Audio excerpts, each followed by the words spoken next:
Salut à tous, aujourd'hui on a reçu plein de colis de la part de Wanao France, donc des nouvelles imprimantes 3D, je vous cache rien. Déjà on a la D12-230, c'est une imprimante qu'on avait déjà montée. On en a une deuxième, comme ça on va pouvoir imprimer encore plus. Et puis c'est une nouvelle version en noir et jaune, donc elle est plutôt sympa. Et ensuite on a la D12-300, là on va pouvoir imprimer des énormes pièces. Et là-dedans il y a quelques petites surprises en plus, donc je vais commencer par ce carton.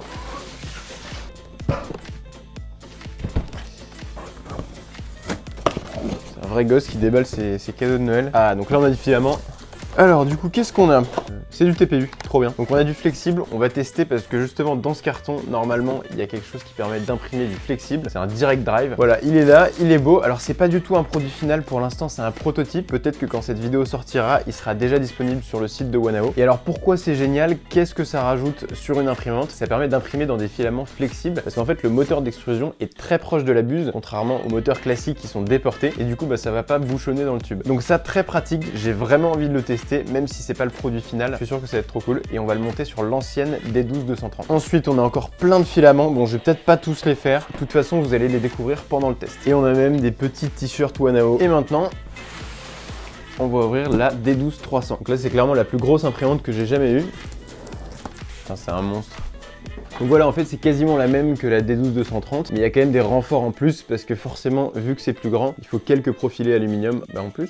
Donc ça justement, c'est les renforts. Il y a même une petite bobine qui est livrée avec, ça c'est cool. Donc comme d'habitude chez Wanao, c'est super bien emballé, il y a de la mousse partout, donc t'es sûr au moins que tes pièces seront pas abîmées en arrivant. Alors je commence par quoi? La petite alimentation, là-dedans il doit y avoir toutes les pièces.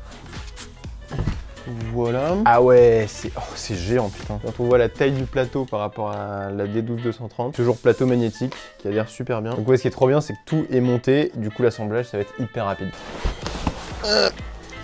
Plus de place dans mon atelier. Donc voilà, il y a vraiment pas beaucoup de pièces. Par contre, je vais pas monter cette imprimante. C'est Lali qui va s'en occuper. Ça vous donnera une bonne idée parce que Lali, il y a 6 mois, elle avait jamais touché à une imprimante 3D. Et en plus de ça, t'as acheté la même que celle-là. Donc elle a monté une imprimante dans sa vie. Donc si tu y arrives en quelques minutes, je pense que tout le monde peut le faire, non? Enfin, même si Lali est extraordinaire et... Je veux le mettre. Évidemment que je vais le mettre.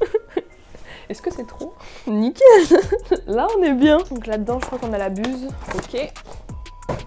Et là on a, oh là là, c'est mignon! On a toutes les petites clés nécessaires pour le montage. Waouh, on va me chronométrer pour savoir combien de temps je vais mettre. Il est 10h30. On va voir. Ce que je trouve trop cool avec ces imprimantes là, et c'est hyper simple de les monter. Tous les câbles et tous les moteurs, ils sont tous notés avec des lettres et des chiffres. Et du coup, t'as juste à relier les deux mêmes numéros, les deux mêmes lettres, etc. Donc c'est assez simple. Je viens d'aller voir et sur la chaîne YouTube de Wanao France, on a un petit tuto pour la monter, donc je vais suivre ça. Dans cette vidéo, nous allons vous apprendre à assembler votre imprimante 3D D12-300. Elle est super grande. Ok, première étape, ça c'est bon.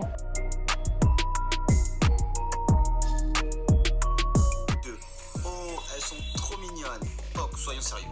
On va passer à l'extrudeur E1. Prenez le sachet. Pour l'instant, elle se monte exactement de la même manière que la 12-230. Il n'y a rien de plus pour le moment. Comment ça marche ça? En plus je suis pas trop petite donc ça c'est cool. Ok, donc celle-là va là-bas déjà, ça commence bien. Donc en fait sur toutes les pièces il y a un numéro, là il y a le numéro 5 et là je vois qu'il y a le numéro 5. Voilà quoi, c'est logique. Ok, alors le montage principal est terminé, mais nous vu qu'on a deux extrudeurs, je vais monter le deuxième.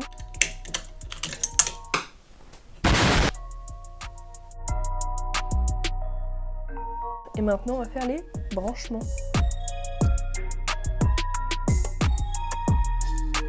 Je viens de terminer le montage de l'imprimante. Alors il est 11h20 donc ça m'a mis moins d'une heure, sachant que moi j'ai rajouté un extrudeur en plus. Franchement c'est super simple, la vidéo est très bien expliquée. Je vais appeler Henri pour lui montrer.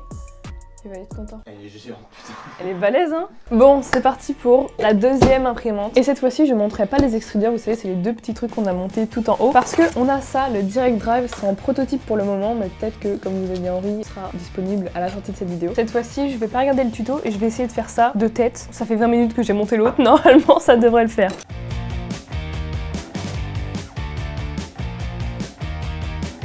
Il est 14h08, ça m'a pris 20 minutes. Ouais, allô? J'ai terminé. Putain, déjà? En Ça combien de m'a temps? mis 20 minutes, mec. Putain, incroyable, j'arrive.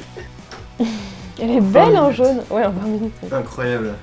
J'avoue, le plateau en jaune comme ça, c'est Regarde la vachement- buse. Ah ouais, du coup, c'est con, on l'aura Bah pas full ouais. jaune. Ouais, ça aurait été trop joli. Ah ouais, merde. T'as vu ça? Je sais pas Oh. si c'est un défaut ou si c'est... En gros, il y a la vis qui a dû être vissée un peu trop fort et qui a transpercé l'aimant. Bon, après, ça gêne en rien parce que vu que le plateau va venir par-dessus, ce sera quand même bien plat. Bon, du coup, la deuxième D12-230, on va la mettre juste au-dessus de la première. Et puis, la grosse, on l'a mise là-haut. On a le même problème que sur la deuxième imprimante qu'on a reçue, c'est-à-dire que le plateau est pas bien réglé. Bon, c'est pas très grave, ça prend 2 secondes à faire, mais c'est chelou parce qu'on n'avait pas eu ça sur le premier modèle qu'on avait reçu. Tout est fourni avec, hein, il y avait une petite clé qui est parfaite pour faire ça. Autre petit problème sur celle-là, on l'a placée et elle est bancale. Et en fait, c'est dû à un truc. Ma planche est parfaitement droite. Je vais retourner la machine comme ça, vous allez voir. Et là, en fait, il n'y a pas 4 patins comme sur la mienne, mais il y en a un 5e devant. Et ce 5e, bah, il est plus épais que les autres. Ce qui fait que quand on le pose, bah, ça marche pas. Donc je pense que je vais tout simplement le retirer. Il y en aura 4 comme sur la précédente. Et là, normalement, on devrait plus avoir de problème. Bah, c'est parfait. Bon, ça fait plus d'un mois qu'on teste la D12-300 et en vrai on n'en est pas déçu. On kiffait bien la D12-230, la 300 bah, c'est la même chose mais en plus grand. On en a même pris une deuxième parce qu'on avait beaucoup trop de pièces à imprimer et que ça nous aurait pris beaucoup trop de temps. Pour tester les limites de cette imprimante 3D, on n'a pas uniquement imprimé des pièces pour le nerf, on a aussi imprimé des pièces utiles, comme par exemple le cornichon de Rick, voilà, qui fait 40 cm. La pièce est super bien ressortie. Le seul truc c'est qu'on a mis la ligne qui finit chaque couche devant, donc c'est très con. Je vous conseille de la mettre derrière parce que du coup là ça veut dire qu'on a l'arrière qui est parfaitement imprimé et on a la petite ligne devant. C'est pas grand chose mais c'est dommage. Par rapport à la D12-230, donc sa petite sœur, il n'y a pas grand chose qui a changé. On a quand même des beaux renforts avec des profils en aluminium, donc le châssis est bien rigide. Et puis surtout, je l'avais pas remarqué, mais c'est Maxime qui m'a montré, il y a même une courroie qui relie les deux vis sans fin de chaque côté. Donc ça veut dire que l'axe Z peut pas se tordre et c'est hyper pratique sur une imprimante 3D de cette taille-là. Il y a quand même un petit truc dommage par rapport à la première D12 qu'on avait reçue. On a eu pas mal de réglages à faire, notamment sur les end stop, donc c'est ces petits boutons qui stoppent le plateau, ils disent quand on arrive au bout de l'axe. Mais ils étaient pas hyper bien réglés, ce qui fait qu'on pouvait pas utiliser la surface complète du plateau parce que ça se stoppait avant. Donc ça c'est pas grand chose, hein. C'est une petite vis à desserrer et décaler le end stop. Mais on a eu aussi un problème de réglage des galets des différents axes. Faut passer un petit peu de temps à bien les régler pour que ça coulisse parfaitement. Donc honnêtement, il n'y a rien de grave, il faut passer quelques minutes à le faire, mais c'est vrai que c'est étrange parce qu'on l'avait pas du tout vu sur la première imprimante qu'on avait reçue. Tout était bien réglé dès le début. Donc finalement, le Direct Drive, on l'a installé sur l'ancienne D12 et ça nous a permis d'imprimer des petites courroies en filament flexible. Ça aurait été beaucoup plus compliqué avec un extrudeur classique. Je sais pas quand ça sortira sur Wanao France, mais il y aura une version finale. D'habitude, on imprime toutes nos pièces en PLA, c'est du filament en plastique classique, donc il est un petit peu dur. Mais là, on avait besoin de tester du filament flexible pour imprimer des courroies.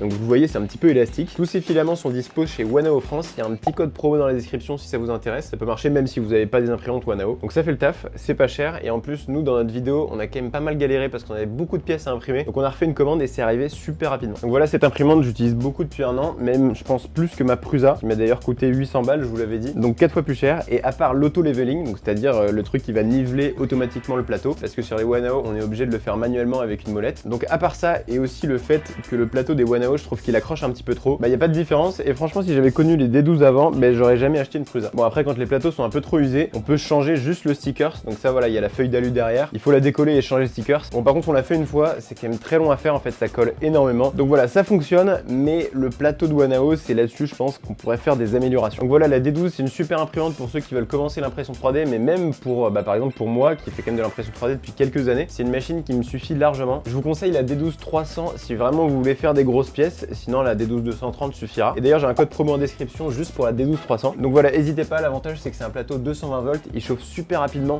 et en plus elle fait vraiment pas de bruit. Donc voilà, vous savez tout sur ma ferme d'imprimantes 3D, il commence vraiment à y en avoir beaucoup. Et c'est vraiment cool parce que maintenant dès qu'on a un projet, on va pouvoir imprimer sur plein d'imprimantes différentes. Et du coup forcément on passe moins de temps là-dessus. Faut savoir quand même que l'impression 3D c'est quelque chose qui prend énormément de temps. Et comme on veut sortir des vidéos de façon assez régulière, c'est à chaque fois la galère. Donc là c'est trop cool. Et en plus de ça, on a un Direct Drive sur une deuxième imprimante qui va permettre d'imprimer des filaments flexibles beaucoup plus facilement. J'espère que cette vidéo vous a plu, on se retrouve très bientôt pour une prochaine vidéo. Salut!